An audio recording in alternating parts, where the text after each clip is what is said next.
नमस्ते विद्यार्थियों, आज के इस वीडियो में आपका स्वागत है।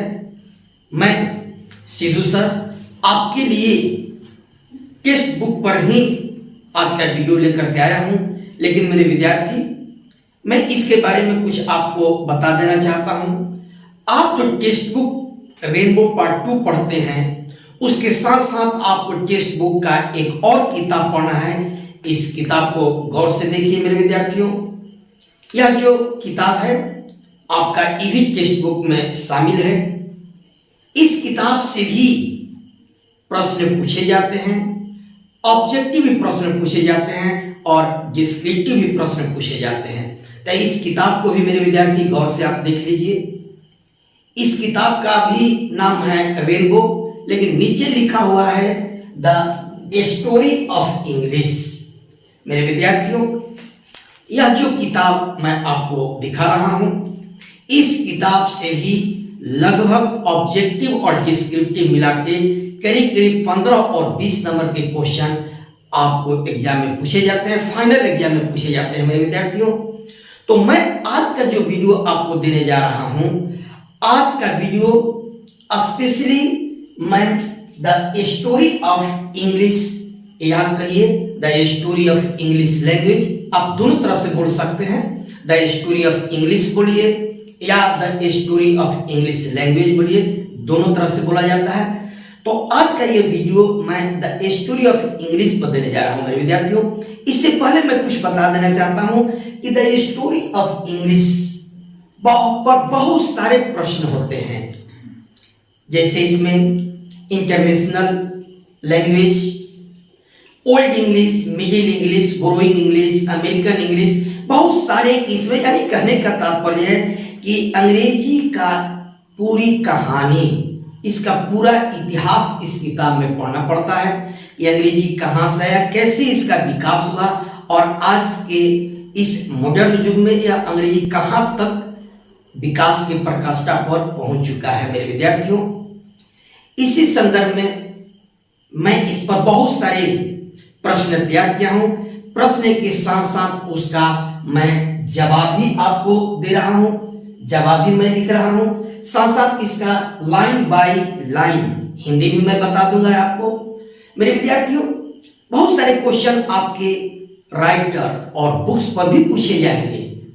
किताब का नाम दे देता है और पूछता है कि इसके राइटर कौन है, किसी उपन्यासकार का नाम दे देगा और कोई किताब दे देगा कि ये किसने लिखा है।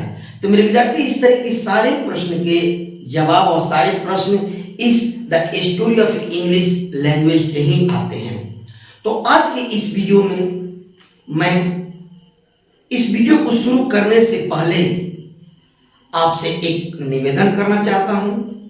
यदि आप मेरे चैनल को आप तक सब्सक्राइब नहीं किए हैं तो कृपया मेरे channel learn English with Sidhu sir को सब्सक्राइब कर लीजिए, साथ ही साथ लाइक कीजिए और कमेंट दीजिए। क्योंकि मैं विद्यार्थी आगामी परीक्षा में जो आप सम्मिलित होने जा रहे हैं, उस एग्जाम के मद्देनजर रखते हुए मैं ये सारे प्रश्न, इंपॉर्टेंट प्रश्न आपके लिए तैयार कर रहा हूं और वीडियो के माध्यम से आपको मैं दे रहा हूं, आपको पढ़ा रहा हूं। तो मेरे विद्यार्थी, आइए अब हम वीडियो का पर शुरू करते हैं अपना प्रश्न जो आज हम आपको दे रहे हैं। यह क्वेश्चन है, write a note on English as an international language. मेरे विद्यार्थियों, मैं इसका हिंदी भी आपको समझाते जाऊंगा और आप इसको बारीकी से अपना देखेंगे, सुनेंगे और कोशिश करेंगे यह सारे प्रश्न जहां तक संभव हो आप याद भी कर लें या अपने अंदर लिखने की क्षमता जगा लें। तो मेरे विद्यार्थी, आइए, क्वेश्चन कहता है कि write a note on English as an international language. ध्यान देना है मेरे विद्यार्थियों, एक ही प्रश्न कई तरह से पूछे जा सकते हैं। यह क्वेश्चन सेटर पर डिपेंड करता है कि वह किस तरह से क्वेश्चन सेट करते हैं। इसीलिए आप अपनी तैयारी सब दृष्टि से कीजिए, जवाब आपका एक ही होगा, लेकिन प्रश्न कई तरह से पूछे जाएंगे। सीधा साधा भी पूछे जाएंगे, थोड़ा सा कॉम्प्लिकेटेड भी क्वेश्चन किए जाएंगे, लेकिन जवाब उसका एक ही होगा। अथवा अथवा करके आप देखेंगे कि बहुत सारे क्वेश्चन पूछे जाते हैं। तो इस क्वेश्चन है, write a note on English as an international language, और अथवा में इसको पूछा जा सकता है कैसे, write a note on a global English. फिर और यानी अथवा में कैसे पूछा जा सकता है, write a brief note on English as a world language. मैंने प्रश्न, तीनों प्रश्न यहां लिख दिया हूं और करके। मेरे विद्यार्थी आप देखें इसको। अब मैं इसका आंसर लाइन बाय लाइन आपको पढ़कर बताता हूं, उसका हिंदी रूपांतर करके बताता हूं। There is no doubt that English is not an international language.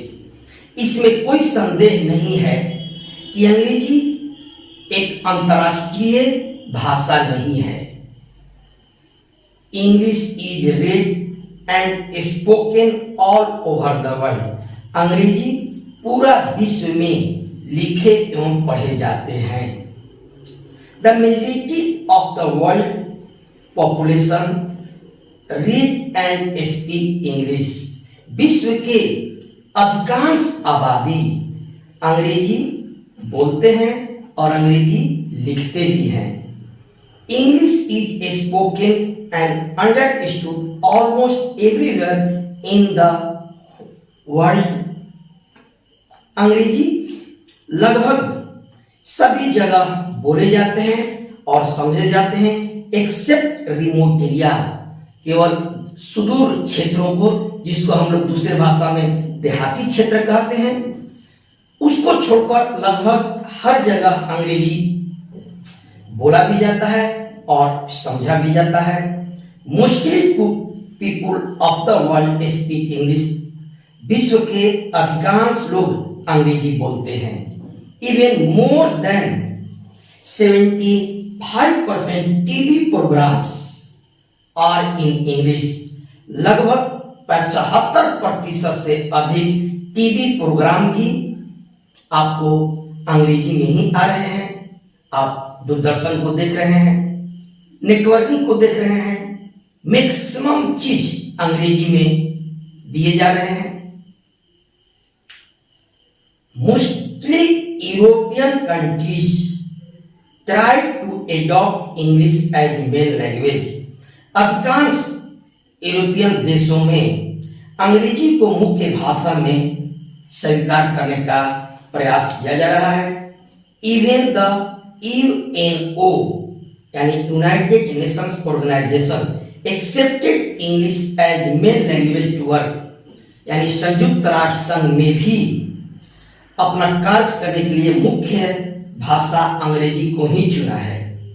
This language is the window to see outside of the whole world. यह भाषा पूरे विश्व को देखने के लिए एक खिड़की है या कहिए आईना है। आगे है, in India English has become the most important subject in competitive examination also. Bharat में भी बहुत सारे प्रतियोगी परीक्षाओं में अंग्रेजी मुख्य विषय बन गया है। इन दिस वे, इस तरह से English has become a global English और एन इंटरनेशनल लैंग्वेज। इस तरह से अंग्रेजी पूरा विश्व का एक अंतरराष्ट्रीय भाषा बन गया है। इस तरह से मेरे विद्यार्थियों, इस प्रश्न के जवाब मैंने आपको हिंदी के साथ बता दिया। बहुत ज्यादा नहीं लिखना है, जितने अंक का क्वेश्चन आता है उसी के मुताबिक आप जवाब दीजिए। मानता हूं मैं कि आप बहुत ज्यादा जानते हैं, लेकिन आप ध्यान रखें, जो आपको क्वेश्चन पेपर में निर्देश मिलता है इतना ही शब्द में लिखिए या इतना ही लिखिए या अंक पर ध्यान रखिए कि कितने अंक का यह प्रश्न है, उसी के मुताबिक आप अपना जवाब लिखिए। बहुत लंबा जवाब कर देने से कोई आपको फायदा भी नहीं होगा, क्योंकि परीक्षा में शब्द लिमिटेड होता है। या ये भी बात का ध्यान रखना है कि ये कितने अंक का प्रश्न है। तो मेरे विद्यार्थी, इसके साथ इस प्रश्न का जवाब हुआ। दूसरा क्वेश्चन है मेरे विद्यार्थियों, मैंने दूसरा क्वेश्चन आपके लिए तैयार किया हूं। Discuss the importance of English in India, अथवा और में why has English become so popular in India, give reason, अथवा और में write a note on the importance of English in India. मैं 3 तरह से इस क्वेश्चन को लिखा हूं और तरह से ये क्वेश्चन पूछे जा सकते हैं, लेकिन जवाब एक ही होगा। मैं बार बार कह रहा हूं कि क्वेश्चन कई तरह से पूछे जा सकते, कई तरीके से पूछे जा सकते हैं, लेकिन उसका जवाब एक ही होगा। मैं यहां 3 तरह से इस क्वेश्चन को लिखा हूं। अब मैं इसका जो जवाब आपको दे रहा हूं, जो मैं जवाब इसके लिए आपको तैयार किया हूं, मैं पढ़ करके आपको समझा रहा हूं, उसका हिंदी रूपांतर भी मैं समझा रहा हूं। आंसर है, English is very important language in India and for Indians. अंग्रेजी भारतीयों के लिए और भारत में एक महत्वपूर्ण भाषा है। दूसरा लाइन है, in the past it played a crucial role for Indians. अतीत में यानी बीते समय में यह भारतीयों के लिए एक महत्वपूर्ण भूमिका निभाता था। नेक्स्ट लाइन, बट नाउ, लेकिन अब it plays an important role in providing a link language to our country. लेकिन अब यह हमारे देश को एक लिंक भाषा प्रदान करने में एक महत्वपूर्ण भूमिका निभाता है। Next line, it helps in bringing the people of different regions on one platform. यह भिन्न भिन्न क्षेत्रों के लोगों को एक ही प्लेटफॉर्म पर यानी एक ही धरातल पर लाने में मदद करता है। यानी भिन्न भिन्न क्षेत्रों के लोगों को एक ही प्लेटफॉर्म पर लाने में यह मदद करता है। इनफैक्ट, दरअसल में, वास्तव में, it help us in freedom movement. यह स्वतंत्रता आंदोलन में भी हमें मदद किया था। Today science has brought the Nations of the world very close. आज विज्ञान पूरा विश्व के राष्ट्रों को एक करीब लाने में महत्वपूर्ण भूमिका निभाता है। ग्लोबलाइजेशन ऑफ इकोनॉमी, आर्थिक वैश्वीकरण, डिप्लोमेसी, कूटनीति एंड टेक्नोलॉजी और तकनीकी has made it compulsory for Indians to learn English. यह यानी आर्थिक वैश्वीकरण, कूटनीति, जो आप विदेशी नीति कहते हैं, कूटनीति और तकनीकी भारतीयों को अंग्रेजी सीखने के लिए अनिवार्य बना दिया। क्योंकि आप किसी दूसरे राष्ट्र में अध्ययन के लिए जाएंगे तो बिना इंग्लिश का वहां काम चलने वाला नहीं है मेरे विद्यार्थियों। वहां हिंदी नहीं बोला जाता है, वहां अंग्रेजी से ही आपको काम निकालना होगा। इसीलिए अंतर्राष्ट्रीय रंगमंच पर इंग्लिश बहुत ही इंपॉर्टेंट लैंग्वेज है। So it has become important and popular language for India. इसीलिए भारत के लिए बहुत ही महत्वपूर्ण और लोकप्रिय भाषा बन गया है। इस तरह से मेरे विद्यार्थियों, मैं आज 2 प्रश्न आपको दिया हूं।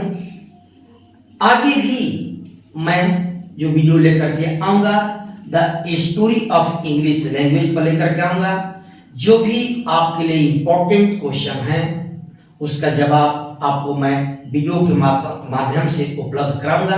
तो मेरे विद्यार्थियों, आपको यह वीडियो कैसी लगी आप मुझे कमेंट जरूर देंगे। साथ ही साथ पुनः एक बार आपसे आग्रह है कि आप मेरे चैनल को सब्सक्राइब कीजिए, लाइक कीजिए, अपने मित्रों दोस्तों में शेयर कीजिए। मेरे विश्वास से मुझे उम्मीद है कि आपको यह सारी वीडियो बहुत ही अच्छा महसूस होता होगा, अच्छा लगता होगा। और आगामी परीक्षा के लिए जो मैं आपके लिए इंपॉर्टेंट जो क्वेश्चंस टेक्स्ट बुक या ग्रामर से दे रहा हूं, यह निश्चित ही आपके लिए लाभदायक होगा। तो मेरे विद्यार्थियों, आप मेरे चैनल को और साथ ही साथ मेरे वीडियो को आप शुरू से अंत तक जरूर देखिए और मुझे उचित सलाह भी दीजिए, कमेंट जरूर कीजिए। आज के इस वीडियो में केवल मैं 2 ही प्रश्न आपको समझाया हूं। नेक्स्ट जो मेरा वीडियो आएगा, इससे आगे का जो इंपॉर्टेंट क्वेश्चंस आपके लिए होगा उसको लेकर के आऊंगा। तब तक मेरे विद्यार्थियों, आप सभी विद्यार्थियों को मेरे तरफ से यानी सिद्धू सर के तरफ से बहुत सारी शुभकामनाएं। नमस्कार।